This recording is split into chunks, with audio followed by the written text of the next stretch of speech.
নমস্কাৰ মই পল আৰু আপোনালোকে চাই আছে ডিজিটেল আসাম আমি আলোচনা কৰি আছো CTET SMS language preparation CTET Assamese ভাষাৰ প্ৰস্তুতি অলৰেডি অসমীয়া ভাষাৰ ওপৰত বহুকেইটা ভিডিও আপলোড কৰা হৈছে যদি আপোনালোকে এতিয়াও সেই আগৰ ভিডিওসমূহ চোৱা নাই লিংক ডেসক্ৰিপচন বক্সত দিয়া আছে তাত গৈ আপোনালোকে এই ভিডিওসমূহ চাব পাৰে নাইবা ওপৰত থকা আই বটনটোত প্ৰেছ কৰি আপোনালোকে সেই ভিডিওসমূহ চাব পাৰিব আজিৰ ভিডিওটিত আমি আলোচনা কৰিম সিটেট 2013 আৰু সিটেট 2014 ৰ কিছু প্ৰশ্ন উত্তৰ কেনেদৰে এটা কবিতা ফাকিৰ পৰা কোৱেশ্চনছ বোৰ দিয়া হয় আৰু সেই কোৱেশ্চন আনসাৰ বোৰ কেনেদৰে কৰিব লাগে আমি সেই বিষয়ে আজি আলোচনা কৰিম আৰু সম্পূৰ্ণ দুটা কবিতা ফাকি ইয়াতে লোৱা হৈছে আৰু টোটাল 10টা কোৱেশ্চন আনসাৰ ইয়াতে ডিসকাস কৰা হ'ব কিন্তু ইয়াৰ আগতে আমি যোৱা ভিডিওটিত খুদা এটা প্ৰশ্নৰ উত্তৰ ক'ব বিচাৰিছো যোৱা ভিডিওটিত এটা প্ৰশ্ন আপোনালোকক খুদা হৈছিল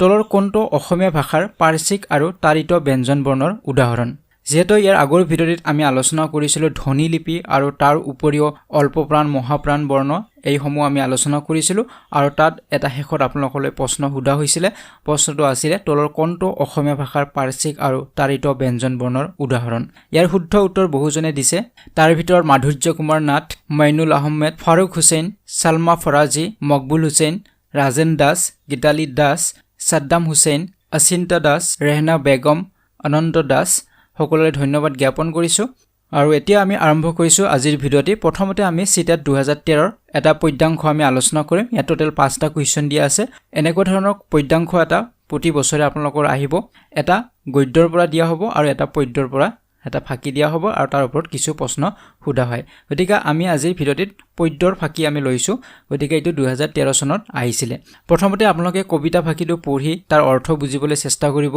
কবিতা ফাকিত কি ক'ব বিচাৰিছে কবিয়ে কাক উদ্দেশ্য কৰি কবিতা ফাকি লিখিছে এই সকলোবিলাক কথা আপোনালোকে বুজি পাব লাগিব বুজি পালে আপোনালোকে অতি সহজতে প্ৰশ্ন উত্তৰবিলাক কৰিব পাৰিব যদি আপোনালোকে কবিতা ফাকিটো নপঢ়ি ডাইৰেক্টলি কোৱেশ্চন আনসাৰত গুছি যায় আৰু কোৱেশ্চনটো পঢ়ি আৰু কবিতা ফাকিলৈ গুছি আহে আৰু লাইনবিলাক বিচাৰি পঢ়ি বুজি এনসাৰবোৰ কৰিব যায় তেনেহলে আপোনালোকৰ বহুত সময় ইয়াতে কনজিউম হৈ যাব গতিকে আপোনালোকে কম সময়ৰ ভিতৰত যদি কৰিব বিচাৰে তেনেহলে প্ৰথমতে কবিতা ফাকিটো পঢ়ি বুজিবলৈ চেষ্টা কৰিব গতিকে আমি চেষ্টা কৰিছো কি কোৱা হৈছে ইয়াতে আৰু চাৰি কাৰ্য হৰতে সাধিলে শুনা দেও তাৰ লেখা প্ৰথম দুটা লাইনৰ এইটোৱে কৈছে যে চাৰিটা কাৰ্যৰ কথা কৈছে যে হৰত বুলি কোৱাতে ইয়াতে হৰত কালৰ কথা কৈছে যে চাৰিটা কাৰ্য বা চাৰিটা কাম হৰতে কৰিলে তাকে কবি আমাক উদ্দেশ্যে ক'ব বিচাৰিছে যে কি কি চাৰিটা কাম হৰতে কৰিলে তাৰে প্ৰথমটো হৈছে আকাশত মেঘ জটেক আছিল গুছাইল তাক প্ৰথমে গতিকে আকাশত যিমান মেঘ আছিল সেইবিলাক প্ৰথমতে গুছাই ললে এটো হৈছিল প্ৰথম কাম হৰত কালৰ আগত আহে বৰখা আৰু বৰখাত যেহেতু বাৰিখাত যথেষ্ট মেঘ থাকে আকাশত গতিকে হৰত কাল আহাৰ লগে লগে আকাশৰ মেঘবিলাক আঁতৰি যায় গতিকে হৰতে প্ৰথমতে কি কাম কৰিলে আকাশৰ মেঘবিলাক আঁতৰালে এটো প্ৰথম কাম তাৰ পিছত কৈছে যত জীবজন্তু সংকটে আছিল ঘৰ বাৰিখাৰ পদে যে যিমান জীবজন্তু সংকটত আছিল বিপদত আছিল সেই বাৰিখাৰ সময়ত হৰত কালত তৰল বিৰলে বনছিল ইচ্ছা সুখতে আৰু হৰত কালত সেই তৰল মানে এতে পানীৰ কথা হৈছে যিমান বিলাক পানীত জীবজন্তু বিলাক সংকটত আছিল পানী বেছি হোৱাৰ লগে লগে অভয়াৰণ্য বিলাক বা বনাঞ্চল আমাৰ ডুবি যায় যাৰ কাৰণে সেই জীবজন্তু বিলাক সংকটত পৰে বহু জীবজন্তুৰ মৃত্যু হয় আপোনালোকে সকলোৱে নিশ্চয় জানে গতিকে হৰত কালত সেই পানী বিলাক নোহোৱা হৈ যায় কমি অহাৰ লগে লগে সেই জীবজন্তু বিলাকৰ সংকট বিলাক আঁতৰে সেই কথাখিনি ইয়াতে কোৱা হৈছে তাৰ পিছত কৈছে পৃথিৱীৰ হবে কৰ্দম গুছিল হৈ গইল পথ হুচল যে পৃথিৱীৰ হবে কৰ্দম গুছিল কৰ্দম মানে বোকাৰ কথা কৈছে যে যিমান বিলাক বাৰিখাত বোকা হয় ৰাস্তা পদূলি আমাৰ বেয়া হৈ যায় পৃথিৱীৰ এই গোটেই বিলাক কৰ্দম এই বোকা বা লেতেৰা বিলাক নোহোৱা হৈ যায় যেতিয়া হৰতকাল আহে আৰু পথবিলাক সুচল হয় ৰাস্তা ঘাট সুচল হয় ভাল হৈ যায় সেই কথাখিনি ইয়াতে কোৱা হৈছে আৰু লাষ্টৰ দুটা লাইনত কৈছে যত জল মানে হবে স্বচ্ছ হইল হৰতে হৰিল মন আৰু শেষত কৈছে যে যিমান জল আছিল যত পানী আছিল সকলোবিলাক স্বচ্ছ হৈ গল সাফা হৈ গৈছে আৰু হৰতকালে আমাৰ মন হৰণ কৰিলে বা মন মুহিলে বুলি শেষত কোৱা হৈছে গতিকে কবিতা ফাকি আমি পঢ়ি আমি স্পষ্টভাৱে ক'ব পাৰো যে কবিয়ে হৰত কালটোৰ কথা কৈছে হৰত কালত কি কাম কৰে হৰতকালে বা হৰত কালত কি হয় সেইখিনি কথা কৈছে গতিকে কবিতা ফাকি যথেষ্ট সহজ হয় কবিতা ফাকিত কেৱল হৰত কালত কি ভাল কাম হয় সেইখিনি কথা কোৱা হৈছে আৰু আমি এতিয়া অনায়াসে প্ৰশ্নবিলাকৰ উত্তৰ আমি কৰিব পাৰিম আমাৰ অলপ প্ৰবলেম নহব চাওক প্ৰথম প্ৰশ্নটো চাব হৰতকালে সাধন কৰা দ্বিতীয় কাৰ্য হৈছে এতিয়া অলপ আগতে আমি গোটেই কাৰ্যকেইটা আমি চাইছিলো আৰু হেতু চাৰিটা কাৰ্যৰ কথা কৈছে গতিকে দ্বিতীয় কাৰ্য কোনটো আছিল গতিকে প্ৰথম যেটো কাৰ্য আছিল হেতু হৈছে আকাশৰ মেঘবোৰ গুছাইছিল আৰু ইয়াতে লিখা আছে আকাশত মেঘ জটেক আছিল গুছাইল তাক প্ৰথমে গতিকে প্ৰথমতে আকাশৰ মেঘবোৰ গুছাইছিল এটো আছিল প্ৰথম কাৰ্য আৰু দ্বিতীয় কাৰ্যটো হৈছে যত জীৱ-জন্তু সংকটে আছিল ঘৰ বাৰিষাৰ পদে শৰৎকালত তৰল বিৰলে বঞ্চিল ইচ্ছা সুখদে। গতিকে শৰৎকালত কি কৰিলে তৰল বিৰলে পানীবোৰ নাইকিয়া কৰিলে। শৰৎকাল অহাৰ লগে লগে পানীবোৰ কমি যায়, যিমান বাৰিষাত পানীবিলাক থাকে বনাঞ্চল ডুবি থাকে সেই পানীবিলাক নোহোৱা হৈ যায়, সেইটো আছিলে দ্বিতীয় কাম। গতিকে আমি ইয়াতে অপশ্যনত চাওঁ কোনটো হ'ব ইয়াৰ অপশ্যন। গতিকে যদি আমি চাওঁ প্ৰথমটোৱে হৈছে ইয়াৰ উত্তৰ পানী তৰাং কৰিলে। পানী তৰাং কৰা মানে পানী নোহোৱা কৰা, কমোৱা, সেইটোকে কোৱা হৈছে পানীবোৰ নাইকিয়া কৰিলে। গতিকে এইটো আছিলে ইয়াৰ দ্বিতীয় কাম। গতিকে প্ৰথম প্ৰশ্নটোৰ উত্তৰ হ'ব 1 নম্বৰ। আমি বাকী অপশ্যনবিলাক চাবই নালাগে, কাৰণ প্ৰথমটোতে আমি উত্তৰটো পাইছোঁ আৰু আমি উত্তৰটো ভালদৰে জানোঁ যে সেইটোৱে দ্বিতীয় কাৰ্য হয়, শৰৎকালে কৰা দ্বিতীয় কাৰ্য। গতিকে এইটো হ'ল উত্তৰ, বাকী অপশ্যনবিলাক আমি নাচাওঁ। এতিয়া চাওক 101 নম্বৰ যিটো কুৱেশ্যন আছিলে সেইটো সুধিছে পৃথিৱীৰ পৰা বোকা কোনে গুচালে? পৃথিৱীৰ পৰা বোকা কোনে গুচালে? এই প্ৰশ্নটো আৰু আমি কবিতা ভাষীত যাব নালাগে, কবিতা ভাষীত বিচাৰি আৰু চাব নালাগে। যিহেতু আমি কবিতা ভাষী বুজি পাইছোঁ, কবিতা ভাষী নচোৱাকৈ ইয়াৰ উত্তৰটো আমি এতিয়া ক'ব পাৰিম যে পৃথিৱীৰ পৰা বোকা কোনে গুচালে। ডেফিনেটলি আমি উত্তৰ পাম অপশ্যন নম্বৰ 3ত শৰৎকালে, কাৰণ শৰৎকাল অহাৰ লগে লগে পৃথিৱীত যিমানবিলাক বোকা আছিলে, লেতেৰা আছিলে, সকলোবিলাক নাইকিয়া হৈ গৈছে। গতিকে আমি ডাইৰেক্টলি ইয়াৰ উত্তৰটো পাই গৈছোঁ। আৰু এইটো লিখাও আছে, আমি এনেই চাব পাৰোঁ বুজোৱাৰ কাৰণে, কিন্তু আপোনালোকে পৰীক্ষাত এইটো চাব লগা নহয়। ইয়াতে লিখা আছে পৃথিৱীৰ সবে কৰ্দম গুচালে। কৰ্দম মানে বোকা, অলৰেডি মই কৈ দিছিলোঁ কথাখিনি। গতিকে এইটো উত্তৰ হ'ব অপশ্যন নম্বৰ 3। এতিয়া তাৰ পিছৰ যিটো প্ৰশ্ন আছে সেইটোত সুধিছে কৰ্দম শব্দৰ অৰ্থ হৈছে, যে কৰ্দম শব্দৰ অৰ্থ অলৰেডি মই কৈছোঁ, কৰ্দম মানে বোকা, আৰু সেইটো আছে অপশ্যন নম্বৰ 2ত আছে বোকা। বাকীবিলাক আমি চাব লগা দৰকাৰ নাই, আৰু কবিতা ভাষীও বাৰে বাৰে আমি চাব নালাগে। গতিকে ইয়াৰ উত্তৰটো হ'ব অপশ্যন নম্বৰ 2। ইয়াৰ পিছৰ যিটো প্ৰশ্ন আছিলে শৰৎকালে সাধন কৰা তৃতীয় কাৰ্য হৈছে, যে প্ৰথমটো আমি পাইছোঁ, দ্বিতীয়টো পালোঁ, তৃতীয়টো কি আছিলে? তৃতীয়টো আমি পাইছোঁ নিশ্চয়। গতিকে তৃতীয় কাৰ্যটো আমি কি পাইছিলোঁ? আমি যদি কবিতা ভাষী চাওঁ ইয়াতে পাম প্ৰথম আছিলে আকাশৰ মেঘবোৰ গুচোৱা, দ্বিতীয় আছিলে পানীবিলাক নাইকিয়া কৰা, আৰু তৃতীয় আছিলে পৃথিৱীৰ সবে কৰ্দম গুচিল। গতিকে শৰৎকালে বোকা গুচোৱা কামটো আছিলে তৃতীয় কাম। গতিকে আমি যদি ইয়াৰ অপশ্যনবোৰ চাওঁ ইয়াতে আমি পাম অপশ্যন নম্বৰ 4ত আছে বোকা গুচালে। গতিকে শৰৎকালে কৰা তৃতীয়টো কাৰ্য আছিল বোকা গুচোৱা। এতিয়া আহিছোঁ তাৰ পিছৰ প্ৰশ্নটোলৈ। শৰৎকালে সাধন কৰা প্ৰথম কাৰ্য হৈছে, শৰৎকালে সাধন কৰা প্ৰথমটো কাম কি আছিলে? সো এইটো আমি একেবাৰে প্ৰথমতে পাইছিলোঁ যে আকাশৰ মেঘবোৰ আঁতৰালে, সেইটো আছিলে প্ৰথম কাম। গতিকে ইয়াৰ উত্তৰটো হ'ব অপশ্যন নম্বৰ 2, আকাশৰ মেঘবোৰ আঁতৰালে। এতিয়া লাষ্টৰ যিটো কুৱেশ্যন আছিলে সেইটোত সুধিছে বাৰিষা কালত জীৱ-জন্তুবোৰ কেনেকৈ আছিল? বাৰিষা কালত জীৱ-জন্তুবোৰ কেনেকৈ আছিল? এইটো প্ৰশ্নৰ উত্তৰৰ বাবে আমি কবিতা ভাষীলৈ যাব নালাগে, আমি এনেই ক'ব পাৰোঁ। প্ৰথম অপশ্যনটোত কৈছে আনন্দ মনেৰে, এইটোতো হ'বই নোৱাৰে। বাৰিষা কালৰ আনন্দ মনেৰে জীৱ-জন্তুবোৰ থাকিবই নোৱাৰে, যিহেতু বহুত বেছি বানপানী হয় সেই সময়ত। সাঁতুৰি নাদুৰি, এইটোও হ'ব পাৰে, সাঁতুৰি নাদুৰি হ'ব পাৰে। পথৰ দাঁতিত, এইটোও হ'ব পাৰে। সংকটত, এইটোও হ'ব পাৰে। এতিয়া এই তিনিটাৰ ভিতৰত কোনটো হ'ব পাৰে? কাৰণ আমাৰ কবিতা ভাষীত লিখা আছে যে সংকটত আছিল বুলি লিখা আছে, সাঁতুৰি নাদুৰি আছিল বুলি লিখা নাই, পথৰ দাঁতিত আছিল বুলি লিখা নাই। গতিকে কবিতা ভাষীত যিটো মেনশ্যন আছে সেইটোৱে আমি লিখিব লাগিব। গতিকে ইয়াৰ অপশ্যন নম্বৰ 4টো হ'ব ইয়াৰ শুদ্ধ উত্তৰ 105 নম্বৰ প্ৰশ্নটোৰ। বাৰিষা কালত জীৱ-জন্তুবোৰ কেনেদৰে আছিলে? সংকটত আছিল। হয়, বিভিন্ন সময়ত পথৰ দাঁতিত থাকে, কিন্তু আমাৰ কবিতা ভাষীত উল্লেখ নাই, গতিকে এইটো উত্তৰ ইয়াতে নহ'ব। হৈ গ'ল। এতিয়া বহুত সহজতে বা কম সময়ৰ ভিতৰতে আপোনালোকে এনচাৰবোৰ কৰিব পাৰিব, কিন্তু আপোনালোকে কবিতা ভাষী এবাৰ পঢ়ি বুজিয়াৰ কাৰণে চেষ্টা কৰিব। এতিয়া আমি 2014ত যিটো কবিতা ভাষী দিয়া হৈছিল সেই বিষয়ে আমি ইয়াতে আলোচনা কৰিম, এনচাৰবোৰ চাম কেনেধৰণৰ কবিতা ভাষী দিয়া হৈছিলে। ইয়াতে দিছে অ মোৰ চেনেহী দেশ তোমাৰ দুখীয়া প্ৰজা, ৰচা তাত শান্তিৰ চৰক, ক'ত পাম এনে প্ৰীতি সৰল প্ৰাণৰ ভাষা, সেৱাৰ মহিমাময় ত্যাগ, দুখীয়াৰ ভগা বজা একোখন তীৰ্থ তাত, একোখনি পুণ্যৰ আশ্ৰম, মৰিলে পুনৰ আহি দুখীয়া দেশত মোৰ ল যেন পুনৰ জনম। সো এই কবিতা ভাষী দিয়া হৈছে, আৰু এই কবিতা ভাষীৰ পৰা আমি এটা কথা স্পষ্টভাৱে গম পাইছোঁ যে ইয়াতে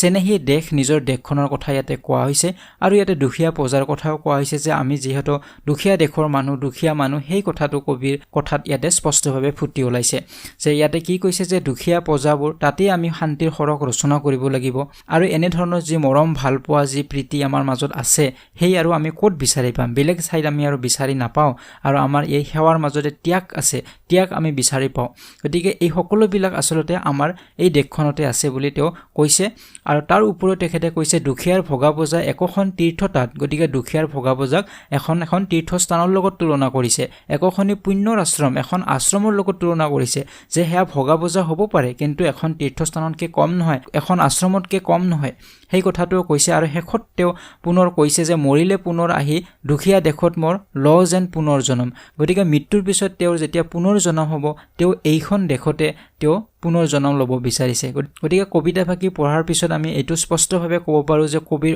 অলপো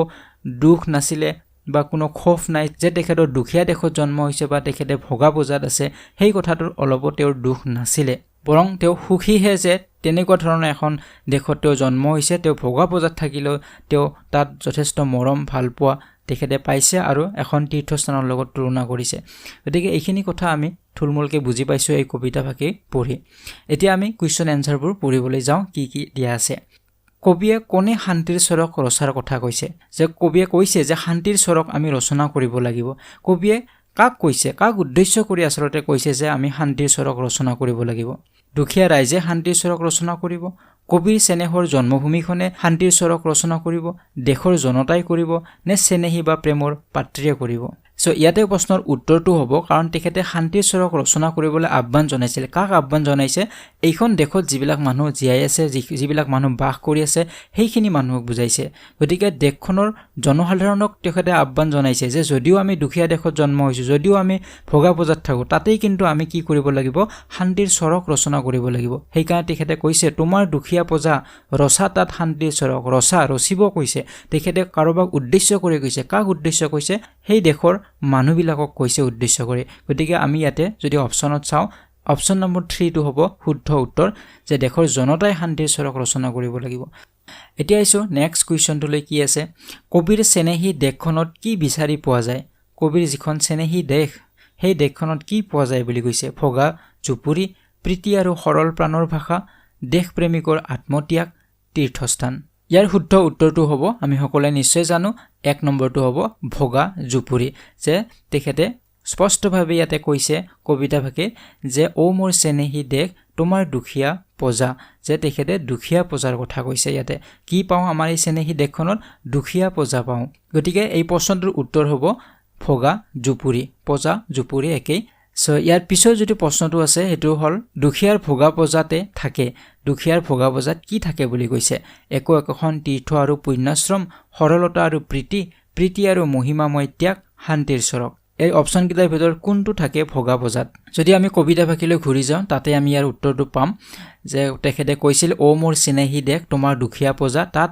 ৰচা তাত শান্তিৰ স্বৰক কোট পাম এনে প্ৰীতি এই লাইনটোতে আমি পাম ইয়াৰ উত্তৰটো যে এনেকুৱা প্ৰীতি আমি আৰু কোট পাম বেলেগত কতো নাপাওঁ কোট পাম সেই চেনেহী দেশখনতে আছে এই চেনেহী দেশখনতে আমি পাম এনে ধৰণৰ প্ৰীতি এনে ধৰণৰ মৰম এনে ধৰণৰ ভালপোৱা বেলেগত আৰু আমি নাপাওঁ ইয়াতে প্ৰশ্ন কৰিছে কবিয়ে নিজকে যে কোট পাম এনে প্ৰীতি এনেকুৱা মৰম আৰু কোট বেলেগত পাম এটা ঠাইতে পাম হেতু হৈছে চেনেহী দেশত গতিকে ইয়াতে আমি উত্তৰটো পাই গৈছো গতিকে এই প্ৰশ্নটোৰ উত্তৰ হ'ব অপচন নম্বৰ 2 সৰলতা আৰু প্ৰীতি থাকে ভগা প্ৰজাত কি থাকে সৰলতা আৰু প্ৰীতি থাকে বুলি কবিতাফাকিত আমি পাইছো গতিকে শুদ্ধ উত্তৰটো হ'ব অপচন নম্বৰ 2 এতিয়া আইছো 103 নম্বৰ যেটো প্ৰশ্ন কবিয়ে কবিতাটো কাক উদ্দেশ্য কৰি লিখিছে যে কবিয়ে কবিতাটো কোনোবাক উদ্দেশ্য কৰি লিখিছে কাক উদ্দেশ্য কৰি লিখিছে পাঠকক উদ্দেশ্য কৰি প্ৰেয়সীক উদ্দেশ্য কৰি নিজৰ জন্মভূমিক উদ্দেশ্য কৰি দুখনি মাতৃক উদ্দেশ্য কৰি গতিকে কবিতাটো পঢ়ি আমি গম পাইছো যে এই কবিতাটো কবিয়ে পাঠকক উদ্দেশ্য কৰিহে লিখিছে যে যিয়ে পঢ়ে তেওঁক উদ্দেশ্য কৰি লিখিছে যে আমাৰ এইখনে দেশ ভগা বোজা থাকিলেও এইখনে আমাৰ চেনেহৰ দেশ গতিকে ইয়াতে আমি সৰক ৰচনা কৰিব লাগিব তেনে ধৰণে তেওঁ পাঠকক উদ্দেশ্য কৰি লিখিছে সো ইয়াতে কবিয়ে প্ৰেয়সীক উদ্দেশ্য কৰি লিখা নাই প্ৰেয়সীৰ লগত কোনো কানেকশ্যন নাই নিজৰ জন্মভূমিক উদ্দেশ্য কৰিও লিখা নাই কাৰণ জন্মভূমিৰ বিষয়ে তেখেতে লিখিছে জন্মভূমিক তেখেতে প্ৰশংসা কৰি লিখিছে কিন্তু কাক উদ্দেশ্য কৰি লিখিছে যে পাঠকক যিসকলে পঢ়িব তেওঁলোকক উদ্দেশ্য কৰি লিখিছে গতিকে শুদ্ধ উত্তৰটো হ'ব অপচন নম্বৰ 1 পাঠকক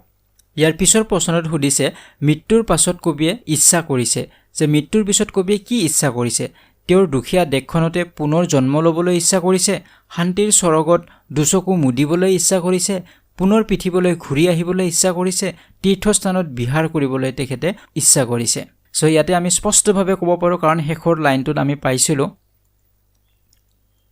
যে মৰিলে পুনৰ আহি দুখীয়া দেশতে মোৰ ল যেন পুনৰ জনম তেখেতে কৈছিলে ইচ্ছা কৰিছে যে মৃত্যুৰ পিছতো যেন মই